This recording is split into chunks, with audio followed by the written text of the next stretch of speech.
Hi, everybody. Just waiting for everyone to join. Hi, Tiffany. Good afternoon, everyone. It's a cloudy day here in North Carolina, and but the weather's still warm. And I just want to take a few moments to talk about the major school system crisis we're experiencing. I'm not sure many of you know how bad it really is. So I'm just waiting for a few people to join before we get started here. Good afternoon. Good afternoon, everybody. Okay, so let's get going. I'm Dr. Kathy Owens-Oliver, and I am founder of Educational Effectiveness Group. We do consulting work at every level of the educational system. We center our work mostly on consulting, providing solutions for you, coaching, helping you find solutions, and teaching. We actually have a teaching practice, especially in this environment where so many teachers are coming into schools or have been for a few years, and they've not had that quality classroom. I call it the bridge from theory in the college environment and working in the real world. So we try to provide that service to them, and we've done a lot of consulting with all the alphabet soup groups that you're familiar with, and I'm going to talk a little bit about them today. If you've been watching the news, if you've read what's been in Education Week lately, if you saw the latest article by Phyllis Steele that I posted on my social media pages, then you know that the crisis we're experiencing now is like one we have not seen. And I thought it would be really important for me to just share some of my thinking on that. I try to put research in layman's terms so that everybody understands what this means for your own house, your own community, your own local environment. This is not just a national issue for the federal government to deal with or something that state legislators and governors are having to address. This is something that hits home in your house, whether you have children or not, whether you're an educator or not. You've heard me say before, the entire education system is critical to the work of everything that we do. So our economy, and the US in particular, rests on the shoulders of a successful educational system. And while we've had all kinds of challenges in the past, we've never dealt with anything that we're dealing with right now. So I just want to explain to you some of the nuances and dynamics that are going on and how they might impact you personally, especially if you are a teacher or are connected to any job or career in education. Let me start by explaining to you kind of what's been in the news in case you haven't had time to read about everything, because I don't think we're very aware of some of the details. So, you've been hearing me say I have a segment on rethinking back to school, and I'm working on that now because I want to offer lots of solutions to governors, to state superintendents, to local school district superintendents, to high school, middle school, and elementary school leaders, principals, administrators, assistant principals, classroom teachers, and parents. I just feel like every audience is going to feel the impact of these changes. And so I want to be very thorough in that segment. What we're doing right now is Newsday Tuesday. Every Tuesday, I try to talk to you about the education news and help you understand what it means for my house and what it means for your house. So here's what's going on.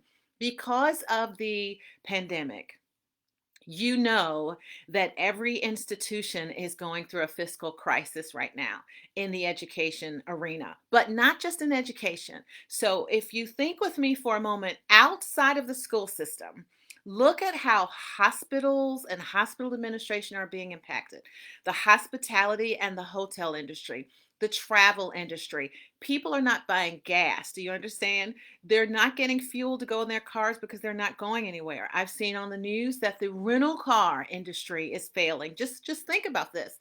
All of the restaurants that we've always patronized, many of us are not eating at restaurants at all. And if we are going to restaurants, we're getting takeout or what have you. So everybody's seeing a lag. Spas, beauty salons, barbershops, churches. Now, let me just say, lots of ministries are actually flourishing because more people are involved now and patronizing them through online giving and that kind of thing. But then there are others that are suffering because maybe people aren't committed to a certain one, and being in the online environment has offered this buffet of other services to be involved in. But still, every single industry is taking the hit. Stores, I mean, who's buying clothes right now? Are you buying clothes right now? But everything, no one's going to the library. The movies. My husband and I were talking, and my husband was saying, this is the right time for us to own a drive-in movie theater. So everybody, every industry is really suffering. You get that. I know you know that. Federal dollars, and in many cases state dollars as well, whether they're connected to federal links or not, they're going to support or kind of bail out, if you will, some of these larger entities that are just necessary for our livelihood, or what some people think our livelihood will get back to, or whatever this new normal will look like. So these are just huge, huge expenses. You've seen all of that on the news. I don't have to talk about that. What I want to bring to your mind is the trickle down effect of how that has affected all of these entities. And you know that children have not been in school. I applaud all of the parents out there who have also been heroes, trying to do your jobs, for those of you who still have work to do, and educate your children at home or somebody else's children. And I applaud the heroic efforts of classroom teachers, many of whom did not have the appropriate online training, which is why my company is offering some of that really soon, because online teaching is not going away. So make a little note for yourself, to all the educators out there. So the good part is that teachers were able to hurry up and get some training. The sad part is most of the children did not. Please don't assume that children playing on smartphones and some of the games that we have on our tablets are providing educational sustenance, because it is not. Even though there are some learning games, that does not replace a quality good education. And in many cases, if we just tell the truth, quality good education is relative, because it looks different almost everywhere, unfortunately. So both of those show an area of struggle. So the stats now are saying to us that because of all the money that has been lost, let's just deal with the loss. I shared with you several examples. All of these different entities who are part of the financial loss, that's one big bucket, one big area to have to deal with. In addition to that, it's just dealing with the virus in general. Now, I know all of you are just running right back to life as normal. Okay, I'm being sarcastic. However, we're not going back to all of the things we used to do, even though our states have opened back up. Some of us are, but not all of us are doing that. So we're still not patronizing places like we used to. We can't, even if we want to. So now there are all these other dollars in additional to federal dollars that now are being given to two things: recovery of the economy in a host of different ways, and as well dealing with the treatment, the follow-up, and the research that is necessary to get a handle on how to treat people, and a cure and a vaccine for COVID. Now, what some of you may not know about is the pediatric multi-symptom inflammatory syndrome. Pediatric multi-symptom inflammatory syndrome. I think it is PMIS. So this is what a lot of children are dealing with, that is COVID-like or attached to COVID. So when you've been in grocery stores or wherever you've had to go to get or do something essential, you've seen people with their children without masks. I've seen some without proper clothing, shoes on, a little heat outside, and we don't dress our children. All of these things are going on. But a lot of children are dealing with this inflammatory syndrome, which is connected to some of, what we know about COVID. So that's another big issue. So lots and lots of money is being attributed to how do we just deal with the pandemic. And I can't even talk about testing and the lack thereof. I mean, testing for this virus. Most people watching me right now probably have not been tested, and you probably don't know someone who has been tested unless they were sick and showing symptoms and had to actually go to the hospital. So there's a huge part of our population who hasn't been tested. You already know this, so let me get to the point.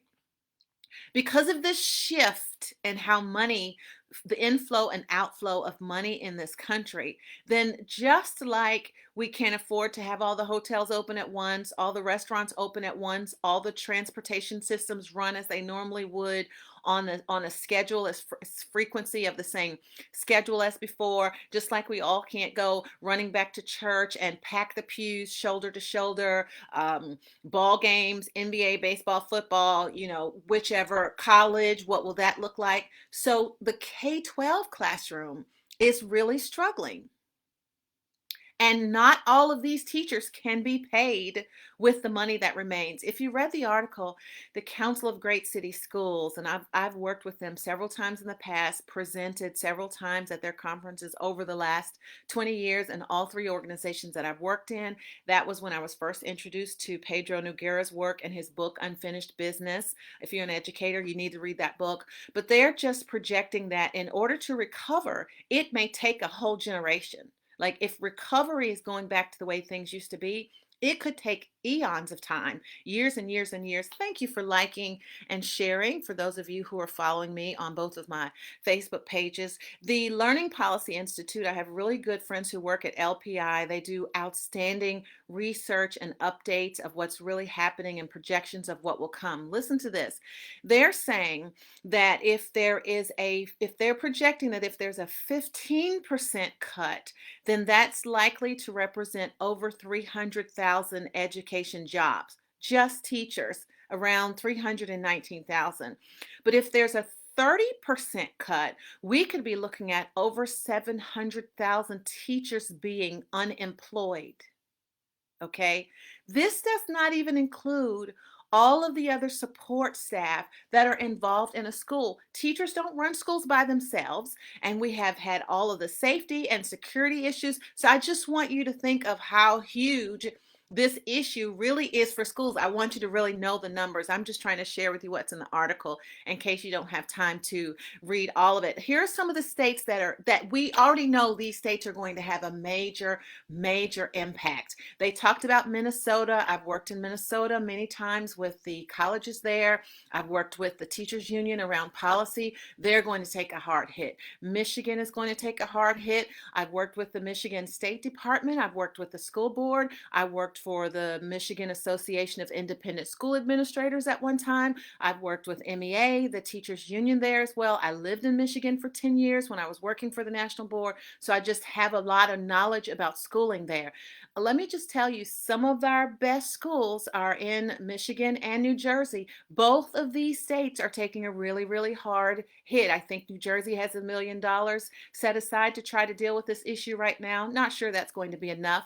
I've been hearing projections that they may not even reopen schools until January. I don't know if they're really going to hold out that long, but that's been some of the discussion on the table. They may continue online because they, have been a hot spot and have had lots of hard hits, just like New York with dealing with COVID. Hawaii, you may think of that as a really small state, but they're going to take a really hard hit when it comes to trying to hold on teachers that they've hired. And I can't even get into new hires. I'll just be honest with you. All of you young teachers out there who are thinking, planning, hoping to get hired this fall, I don't know yet. The jury is still out. I'll talk a little bit later about why that is. But these are just some of the states. California, I think people in California have been a little bit comfortable because the weather is warmer there and we've seen not as many flare-ups and hot weather per se so far. But I mean, who can know based on limited testing that we have available? But they're going to take a hard hit when it comes to the K-12 environment as well. I don't know how many of you saw the report on CNN this past weekend that talked about I was going to say teacher education programs, but actually colleges, but yes, teacher education programs not using the SAT. And if that becomes a domino effect, then that affects another whole, population of educators and college admissions programs and that kind of thing. So this is such a domino effect, and everybody connected to education will feel, some of the weight of this and some of the impact. I think that we have to get very serious about who the haves and have-nots are in terms of teacher professionalism. And when I say that this time, I'm really not talking about equity. I'm talking about quality and effectiveness in the classroom. Young teachers fresh out of college may be at an advantage in some states or districts because there is this idea in some places that we need fresh and new thinking, perspective, ideals, passion, and commitment. And we need to get rid of some of these teachers who have been around for a really long time, and we have not been able to see some of the effectiveness that we desire.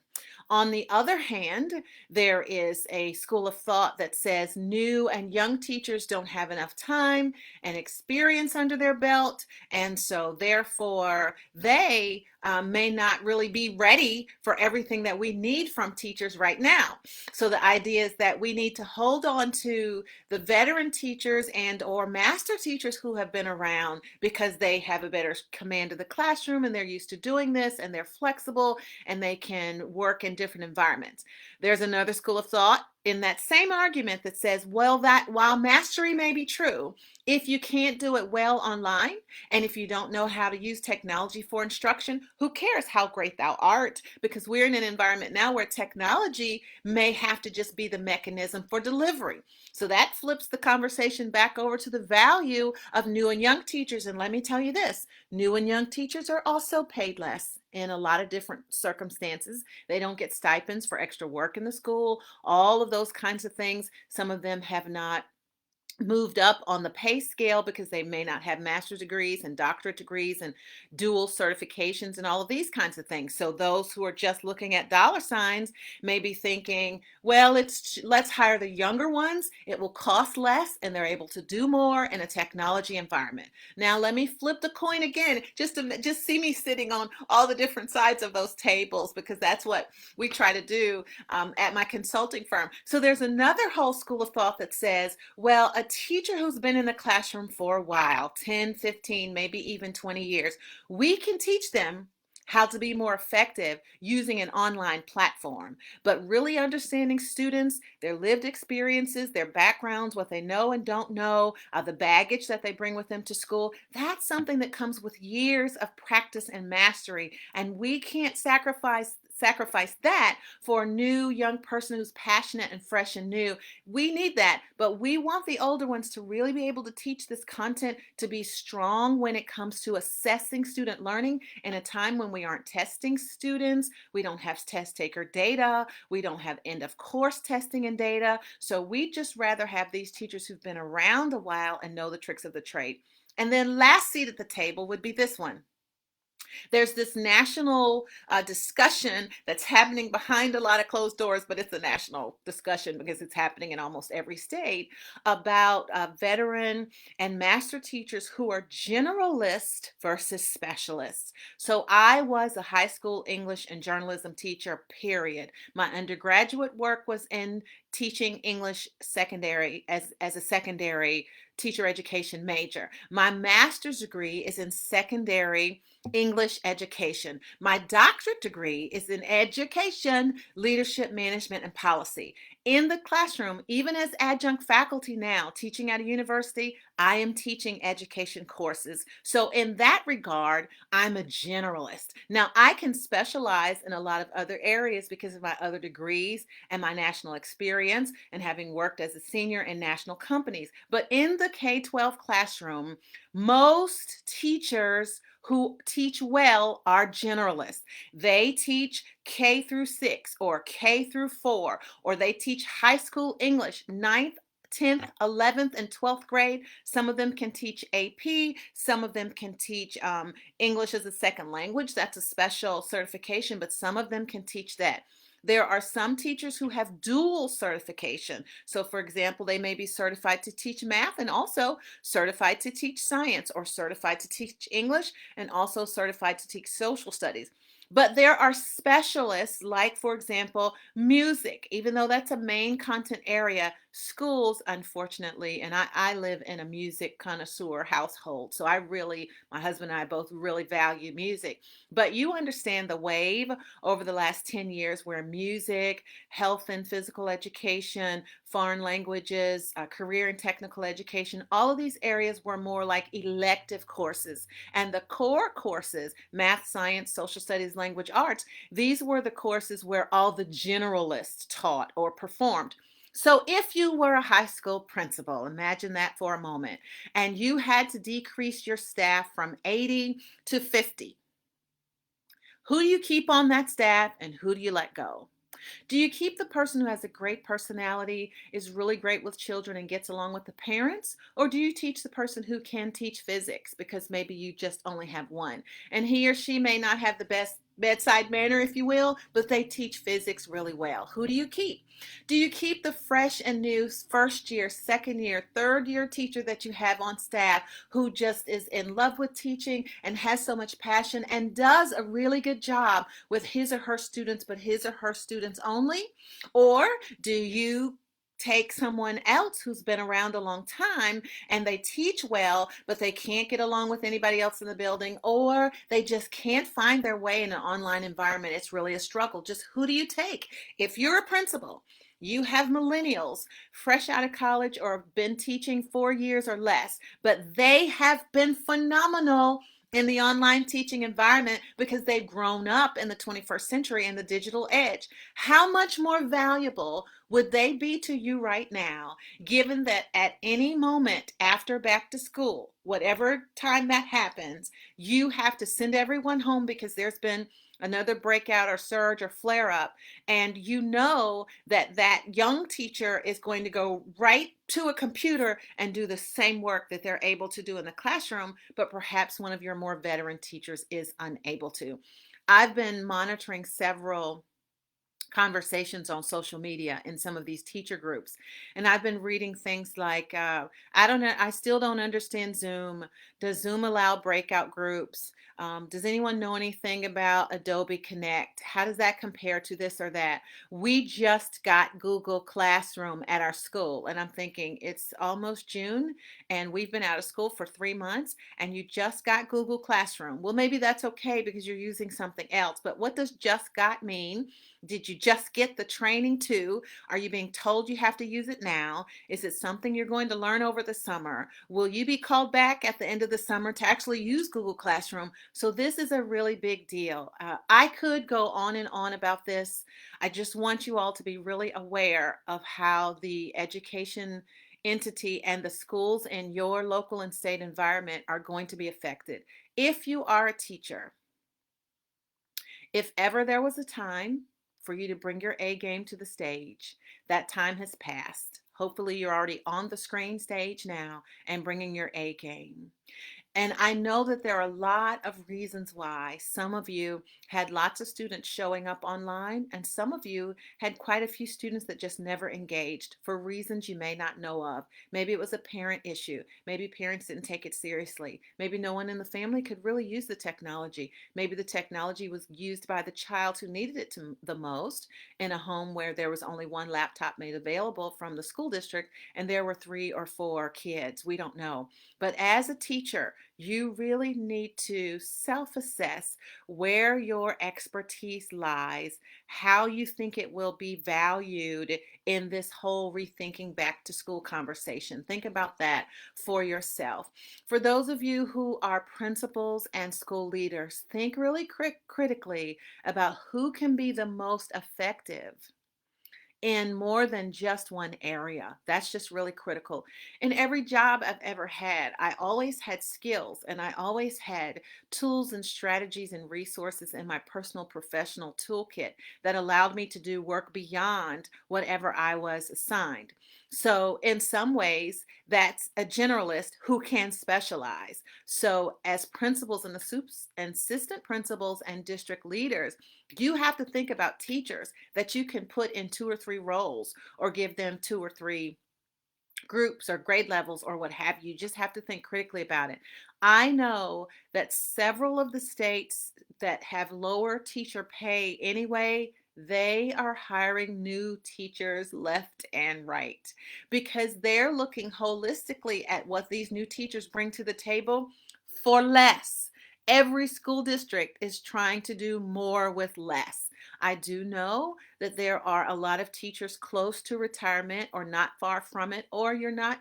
Retirement isn't even an issue. You're just done. You're done because you will have to take care of your own children, and you've had a good dose of that in the latter part of this semester, and you're concerned about sending them back to any school environment.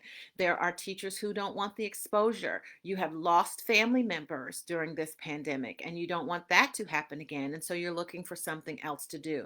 So this is just an ongoing discussion. It's impacting every part of our work. I just want to make sure every educator out there really understands this and is thinking wisely about your personal growth and success and flexibility. I am offering a leadership collaborative for classroom teachers. I'm offering it right now for those who have a minimum of 5 years to really take your everything you have endured and experienced as an accomplished practitioner and packaging it, because this is the greatest time to release a package of your own expertise and hidden curriculum. Is it a reading process? Is it a math learning game? Are you writing a book about learning communities or surviving in the online environment? I could go on and on. So I have several who are signing up for this program. I actually had a wait list from last year, and I reached out to some of those people. But if you need that information, you can go to my website at www.drcathyo.com/AWOL Pro. That's the name of the leadership collaborative, AWOL Pro. I'm giving it away practically half price this time to get another cohort right now, because you may not be going back in the fall and you may not want to, but you definitely don't want your expertise to go to waste. So I want to help you channel that into your own product. For everyone else out there who works in any connection with the school district, you certainly can call on us for consulting. I've been talking about looping and what that looks like. I need to also address what to do when you can't do any looping because those teachers have left. So I'm here for you. You can write to me at info@DrCathyO.com. Info@DrCathyO.com. Founder of Educational Effectiveness Group. Listen to this. I'll be here every Tuesday just giving you an update on how this news and everything that's happening in the news connects with the education industry, but we're also available to give you advice and consult in whatever constituency, whether you're a parent or a school district or a state department or state official. Pay attention to this as parents, as community leaders, as parishioners. Pay attention to this because communities will have to take up the slack of what will be missing from our educational structure and settings. I'm here to help you do that. And listen, I'm just as concerned about this issue as you are. I think more of us have to band together, get involved, pay attention. Please think about your own children and the environments that they'll be going back to, what that will look like, who will be teaching in those environments, what preference do you have for your child, what's best for them. Know that per pupil spending cost is going down in most states anywhere between $1,000 to, in some cases, over $2,000 per pupil. That means all of the things that teachers and students have had access to for learning may not be available for a while, for a long time. Somebody has to do something. Somebody has to take up the slack. So we have to follow this conversation. The whole article is on my website, but everything is out there. You can just you can Google this if you want to, but just pay attention to your state and how education is changing so you can start making decisions right now for yourself as an educator, even as support staff, and not just as an educator. If you work for any educational entity, be concerned. And then also, you heard me say, parents and parishioners, pay attention to what's happening in your state and your community so that you can be a part of the solution. Thank you for joining me today on Newsday Tuesday. I appreciate your support, always here for you, and praying that your family will remain safe and healthy.